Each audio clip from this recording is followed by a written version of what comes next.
Il-beneficjarji tal-moratorju għal-self għan-negozju komplew jonqsu b'mod konsistenti sa mill-aħħar ta' Awwissu tas-sena 2020 u laħqu livell baxx lejn l-aħħar tas-sena li għaddiet. Dan hekk kif l-andament ekonomiku kompla jinnormalizza f'pajjiżna. Dan ħareġ minn aġġornament ekonomiku tal-Bank Ċentrali li wara kif f'Ottubru tas-sena li għaddiet kien hemm biss 28,000 li għadhom qed igawdu mill-moratorju. Dan kien tnaqqis konsiderevoli meta mqabbel mal-54,000 li kien hemm ix-xahar ta' qabel.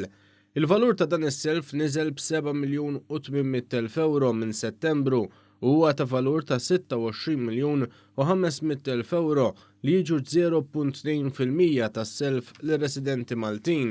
Il-moratorju fuq il-proprjetà wkoll naqqas għal valur ta' 400,000 euro f'Ottubru li huwa ekwivalenti għal 1.4% tal-valur totali tas-self. L-aktar ammont ta' self li kien jaqa' taħt dawn il-moratorji kien f'Lulju tas-sena 2020 valur ta' 635 miljun euro. Kumpaniji kellhom 26,100,000 euro f'self suġġett tal-moratorju fl-aħħar ta' Ottubru.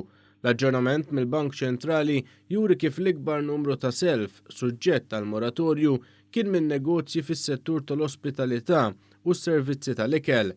Fil-waqt li f'dan is-settur fl-aħħar tas-sena 2020 kellu iżjed minn 40% tas-self li huwa kopert b'moratorju, sal-aħħar ta' Ottubru li għadda il-livell kien naqas għal 1.5%.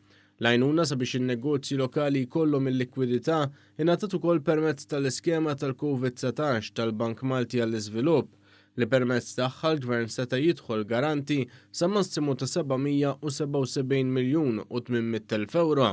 Sal-aħħar ta' Ottubru 2020 kienu 652 faċilità li ġew approvati taħt din l-iskema, meta l-ammont totali ta' self sanzjonat huwa ta' 568,000 euro. Sal-aħħar ta' Ottubru kważi 435 miljun euro ġew imħallsa.